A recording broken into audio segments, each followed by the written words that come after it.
toujours au cœur du 5e congrès des experts comptables de l'UEMOA et votre télévision Truc TV, toujours dans sa dynamique, vous propose des interviews avec des personnalités aussi variées les unes que les autres et toujours avec une expertise dans leur domaine qu'est la comptabilité. Et justement, nous recevons pour vous Madame Sidibé Fatoumata Sissé, expert comptable, ancienne présidente de l'Ordre des experts comptables du Mali, ancienne présidente de l'Association des ordres professionnels comptables de la CEDEAO, en abrégé ABOA, ancienne présidente également de la Fédération internationale des experts comptables francophones, en abrégé FIDEF. Merci Madame d'avoir répondu à notre invitation.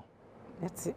En 2021, c'était votre pays qui accueillait le 4e congrès des experts comptables. Cette année, c'est le Burkina Faso qui l'accueille. On va vous dire bonne arrivée et vous demander en même temps comment se passe ce séjour.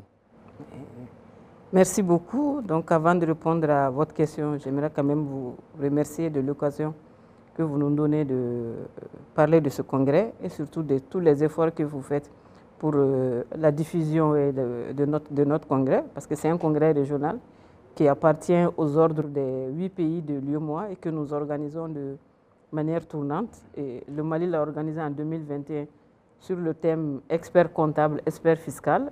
Aujourd'hui, à Ouagadougou, en 2023, nous avons la lutte contre les flux financiers illicites.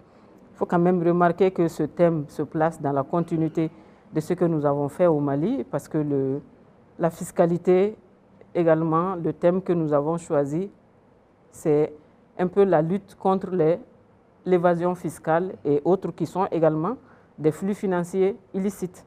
Donc, comment se passe le séjour de Ouaga? Moi, je suis malienne et j'ai beaucoup de familles au Burkina. Ça fait plusieurs fois que je vais au Burkina. Et je vous répondrai que c'est comme si je n'ai pas voyagé. D'accord. Quand je suis à Ouagadougou, c'est comme si je suis à Bamako. Et j'aimerais profiter de votre micro quand même pour remercier les membres de l'Ordre des experts comptables du Burkina et surtout le président, mon petit frère Yacouba Traoré, de l'accueil et de l'honneur qui m'ont été faits quand même depuis que je suis là dans le cadre de ce congrès. C'est vrai que ce sont mes petits frères, je suis la grande sœur.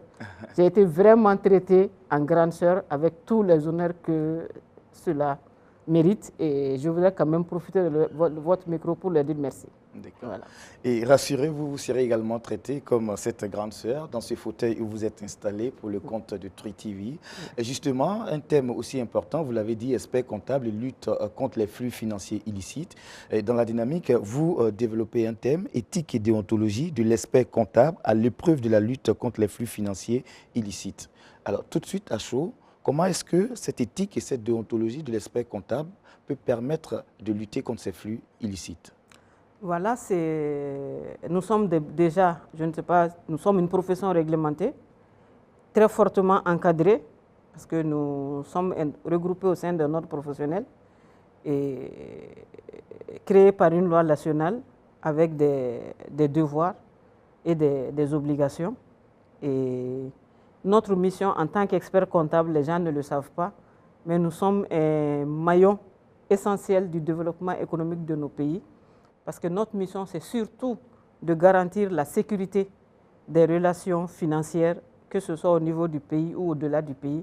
En tout cas, tout ce qui concerne les relations financières des acteurs économiques de nos pays, à l'interne et à l'externe, de garantir la fiabilité et la sécurité de ces relations pour que, justement, favoriser le développement et l'émergence de nos pays.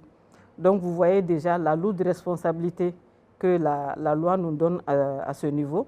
Donc nous travaillons à la fois, nous conseillons les États, les entreprises et tous les secteurs, même les associations. Partout où il y a de l'information financière qui est produite, nous intervenons.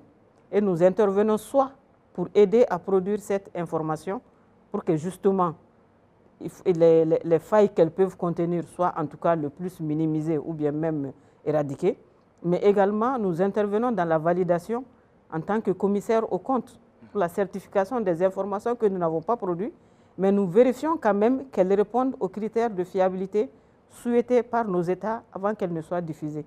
Parce que c'est très important. Le vecteur essentiel aujourd'hui des relations financières, des transactions, c'est la comptabilité, c'est l'information financière. Donc c'est pour cela que nos États nous ont créés en ordre. On aurait pu nous laisser en association, Mais vous l'avez dit, la question va se poser. La question de l'éthique et de la déontologie allait se poser en ce moment, puisque nous tournerons en roue libre, sans contrôle, en association. Nos États ont dit non. Nous vous donnons la mission générale économique, une mission d'intérêt général de sécurisation des relations financières, et nous vous prenons en tant qu'établissement, institution de l'État, avec des obligations. Autrement dit, je peux vous dire que nous avons aujourd'hui un mandat délégué de l'État pour exercer une profession, même si par ailleurs, la loi nous donne quand même notre indépendance et notre libre arbitre pour exercer cette profession. Donc, l'éthique et la déontologie, justement, parce que compte tenu de notre importance et du rôle important que nous jouons, est très important dans notre profession. Parce que je peux être expert comptable, faire les études, avoir la compétence. Si je n'ai pas l'éthique et la déontologie nécessaires, est-ce que je respecterai les conditions qu'il faut pour que l'information dont tout le monde a besoin soit fiable? S'il n'y a pas l'éthique et la déontologie, je peux me comporter aujourd'hui comme ceux qui exercent ma profession de manière illégale, qui eux ne sont pas soumis à ces mêmes règles que nous. Donc aujourd'hui, les flux financiers illicites, nous savons tous quel est leur impact négatif sur le développement de nos pays. Il y a un rapport des Nations Unies qui dit que l'Afrique perd en moyenne 88,6 milliards de dollars par an du fait des flux financiers illicites. Et ce montant correspond au montant de l'aide au développement que nous recevons. Autrement dit, s'il n'y a pas aujourd'hui les flux financiers illicites, nous n'avons pas besoin de l'aide au développement. C'est parce qu'il y a trop de fuites de ressources du fait de plusieurs activités, de l'évasion fiscale, de la corruption, du blanchiment, du financement du terrorisme. Il y a aujourd'hui plusieurs vecteurs des flux financiers illicites dont, justement, nous devons aider nos États à combattre pour que, au moins, la perte, on ne peut pas dire on va la résorber immédiatement, pour que petit à petit, quand même, ces phénomènes soient atténués et que les revenus qui reviennent à l'État, pour que l'État puisse assurer son rôle régalien des services sociaux, des services de base aux populations, puissent être réalisés. Donc, c'est pour ça que nous avons des règles d'éthique et de déontologie. Ces règles, déjà, dès lors que nous sommes créés, la loi le dit, hein, nous devons mettre en place des règles d'éthique et de déontologie, de régulation de la profession qui doivent être validées par l'État. Mais aujourd'hui, nous avons une chance. Nous avons une fêtière mondiale des experts comptables qui s'appelle la Fédération internationale des experts comptables, IFAC, qui a pris le relais de nos États pour la régulation de nos professions et qui a édicté encore des règles d'éthique et de déontologie plus rigoureuses pour enfin que, justement, la profession comptable joue le rôle qui est attendu d'elle au niveau national, mais également au niveau mondial. Voilà. À vous entendre, incontestablement, cette éthique et déontologie peut permettre de lutter contre ces flux. Mais ça, c'est quand on est dans le secteur formel, quand on arrive à tracer. Mais est-ce qu'on n'arrive pas à matérialiser, c'est-à-dire ce qui est dans l'informel? Comment on fait? Mais justement, vous avez touché le nœud du problème. C'est l'informel qui est aujourd'hui le plus gros problème dans nos pays. Et justement, beaucoup de ces flux financiers illicites se retrouvent au niveau de l'informel. Parce que nous travaillons surtout avec le secteur formel. Et même là, quand même, dans le cadre de nos activités, il y a plusieurs types d'informels. Hein. Il y a des informels qui viennent nous contacter. Et quand ils décident de travailler avec nous, nous faisons d'abord de la sensibilisation pour qu'ils se formalisent, avec tous les avantages que la formalisation peut leur apporter par rapport à l'informel. Parce qu'il ne faut pas penser que l'informel, c'est les petits métiers seulement. Hein. Il y a des milliards qui sont brassés dans l'informel qui échappent à tout contrôle. Et notre rôle, c'est justement de sensibiliser ces acteurs économiques en leur disant quels sont les avantages pour eux d'être dans le secteur formel et justement pour atténuer l'effet de ces flux financiers. Parce qu'il faut quand même le dire aussi, l'informel, c'est également pour échapper aux impôts. Hein. D'accord. Voilà. D'accord.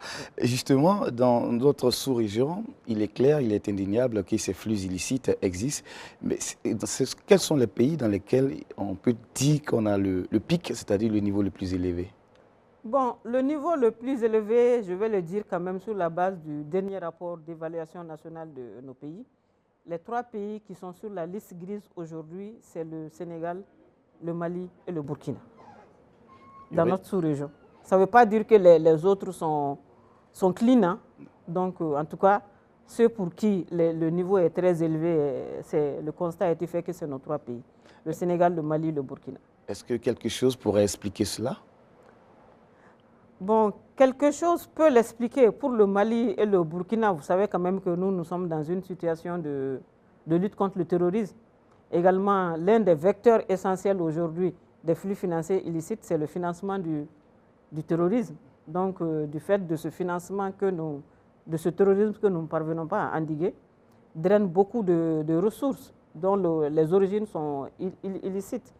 Pour le cas du Sénégal, je peux quand même me hasarder à dire que c'est surtout le Sénégal est devenu aujourd'hui un pays de blanchiment des capitaux.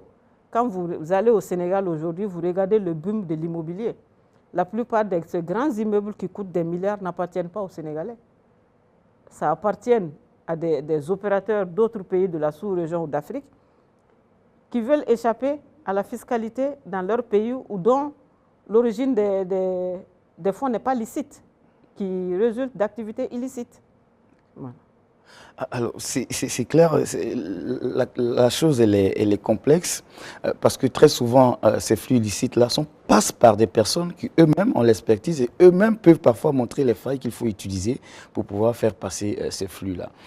Comment, dans un contexte qu'est le nôtre aujourd'hui, où parfois même, j'allais dire, la corruption est encouragée, comment l'expert comptable peut-il vraiment mettre en branle cette éthique et est-ce qu'il y a parfois des mesures coercitives qui le contraignent à le faire? Il y a des mesures coercitives parce que là où on parle d'éthique, de déontologie, il y a des sanctions. Pour le non-respect de cette éthique et de cette déontologie, les sanctions commencent déjà au niveau des ordres parce que les ordres ont le devoir de régulation de leur profession. Donc nous avons de l'autosanction chez nous dès lors qu'il y a manquement à l'éthique et à la déontologie, mais au-delà quand même, il y a des sanctions judiciaires. Et aujourd'hui, nous sommes des professionnels comptables.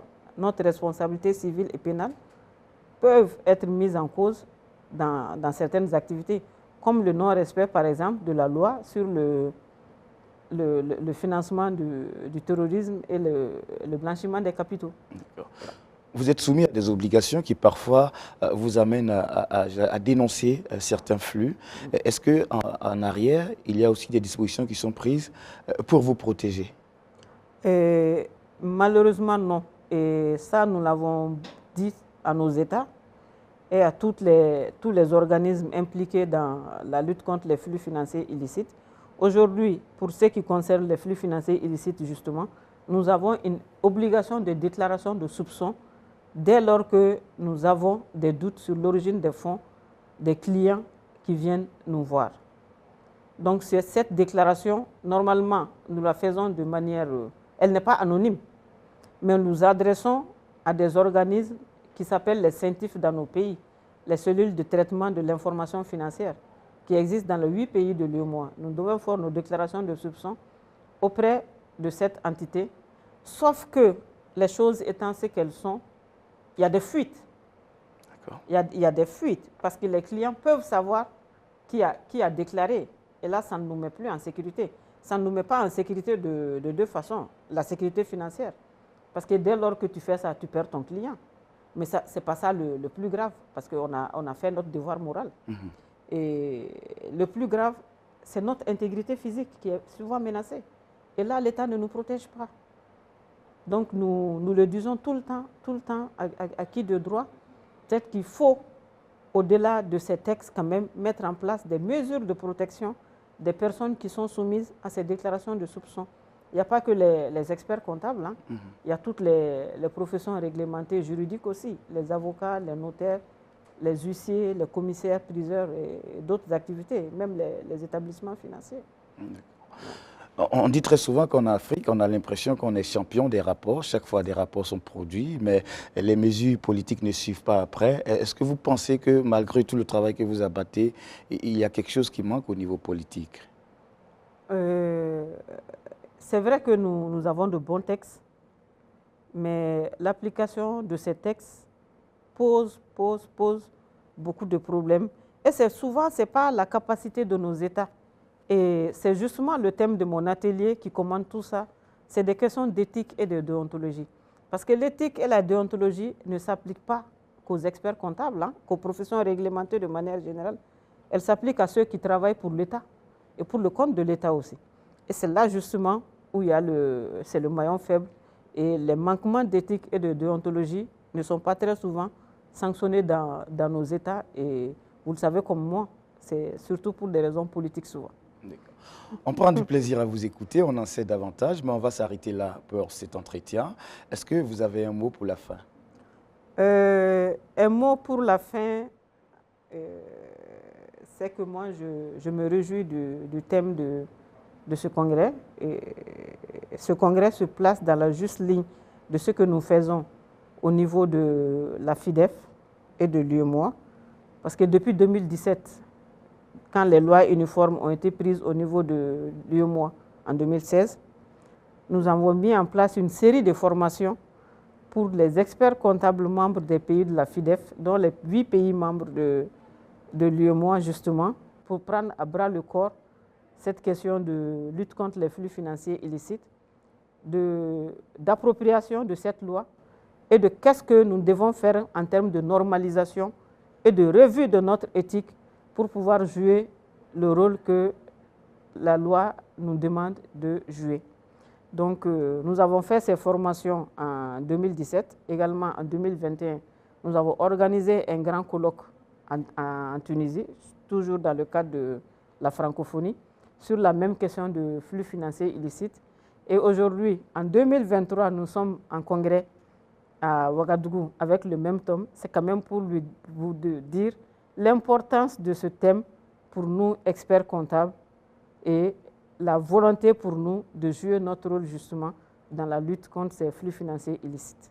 Merci beaucoup, Madame Sidibé Fatoumata Sissé. Vous êtes expert comptable, ancienne présidente de l'Ordre des experts comptables du Mali, ancienne présidente de l'Association des ordres professionnels comptables de la CEDEAO, ABOA, ancienne présidente de la Fédération internationale des experts comptables francophones, FIDEF. Merci d'avoir répondu à nos différentes questions et à très vite pour d'autres rendez-vous avec vous, téléspectateurs, toujours au cœur de ce 5e rendez-vous, du 5e congrès des experts comptables de l'UEMOA. À très vite. Et merci à vous également pour tout l'effort que vous faites pour nous. Merci.